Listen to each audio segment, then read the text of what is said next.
Selamat pagi. Hari ini kita akan mempelajari jurnal umum. Kita melanjutkan materi kemarin. Setelah kita mempelajari bukti transaksi, selanjutnya kita mempelajari jurnal umum. Jurnal umum itu apa? Jurnal umum adalah media yang digunakan untuk mencatat transaksi keuangan perusahaan secara kronologis. Fungsi jurnal umum ada 5. Satu, fungsi historis, ialah jurnal itu digunakan untuk mencatat semua transaksi secara historis, urutan tanggal, tidak boleh mencolot-mencolot.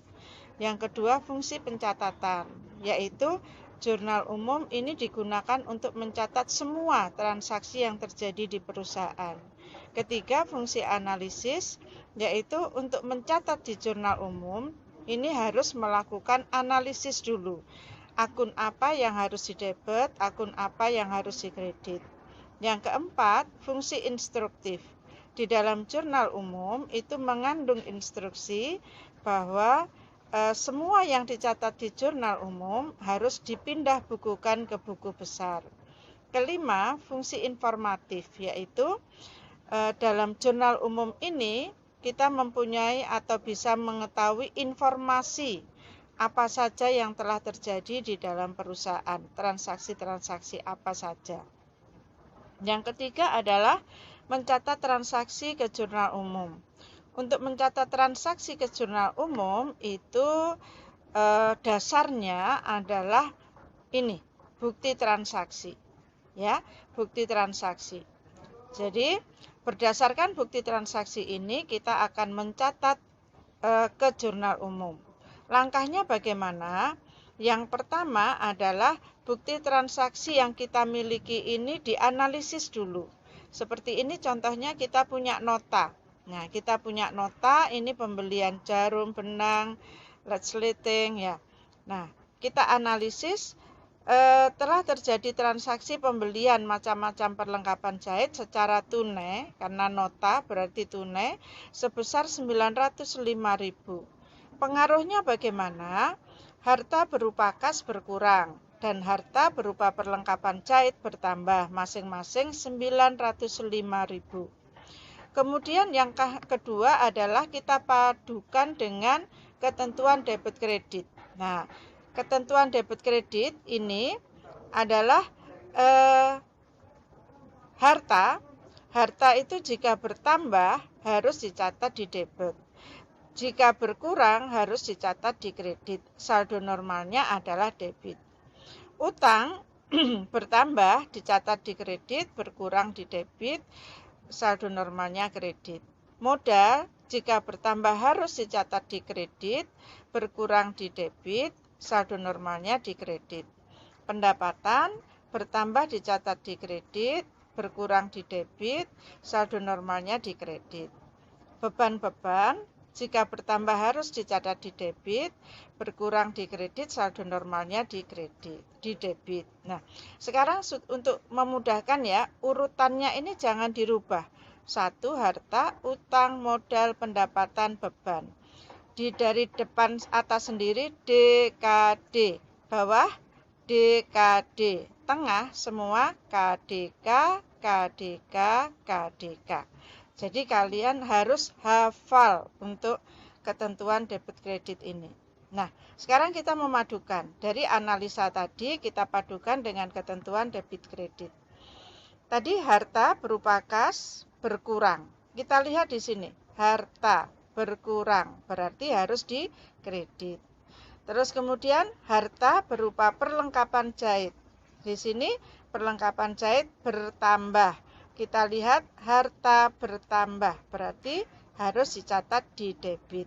Nah, sekarang mari kita langkah ketiga mencatat dalam kolom jurnalnya. Nah, bagaimana kolom jurnalnya? Kita lihat ini. Ini ada judul dulu, jurnal umum dan halaman jurnal. Setelah itu kolomnya terdiri dari tanggal, akun atau keterangan, ref, debit, kredit. Nah, ketentuan yang pertama mengenai pencatatan tanggal. Pencatatan tanggal ini adalah tahun cukup ditulis 1 kali dalam lembar jurnal. Di kolom paling atas, dari bukti transaksi yang kita miliki tahunnya adalah 2008. Kita tulis 2008. Nah, di bawah tahun itu kita tulis bulan. Bulan juga cukup ditulis 1 kali dalam lembar jurnal. Baru kemudian kolom kecil di sampingnya ini untuk mencatat tanggal. Tanggalnya tanggal 4. Nah, kemudian yang kedua, langkah kedua kita mencatat akun dalam jurnal. Bagaimana kita mencatat akunnya? Akun dalam jurnal itu dicatat debit lebih dahulu. Nah, dalam bukti analis tadi hasil analisa ini kan kasnya di kredit. Nah, yang debit adalah perlengkapan sehingga yang dicatat perlengkapan jahit dulu karena debit. Sebesar 905, nominalnya kita tulis di kolom debit. Setelah itu baru di bawah debit kita tulis akun yang dikredit, yaitu kas dengan posisi menjorok ke dalam. Tidak lurus ya, tidak boleh lurus tapi menjorok ke dalam. Kas, kreditnya kita catat di kolom kredit.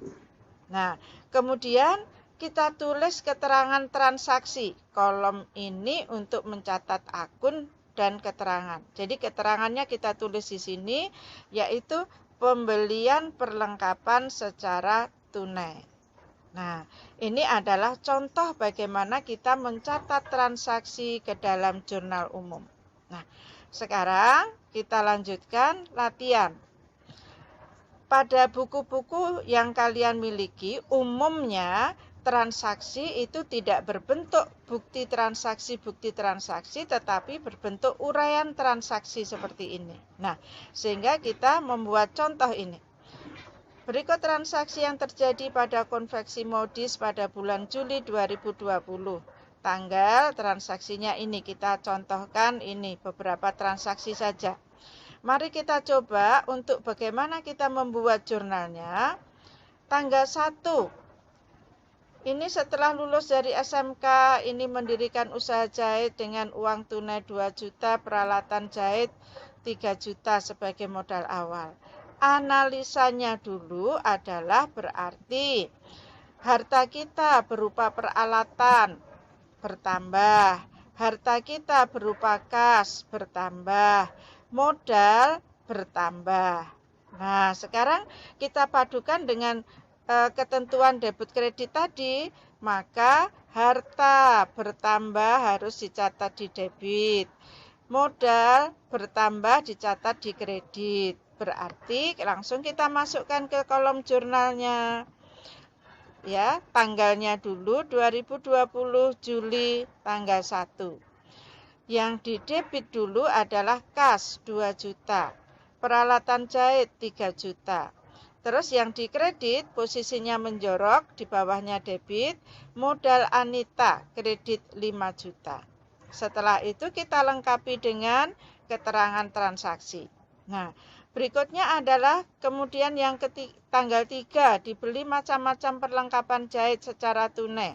Analisanya berarti harta berupa perlengkapan jahit bertambah, harta berupa kas berkurang. Harta bertambah di debit, kita masukkan perlengkapan jahit debit 575. Harta berupa kas di kredit, berarti kas kredit 575. Nah, keterangan transaksi pembelian secara tunai perlengkapan jahit. Nah, tanggalnya ditulis ini ya, tahun dan bulan tidak perlu ditulis lagi. Selanjutnya tanggal 4. Ya.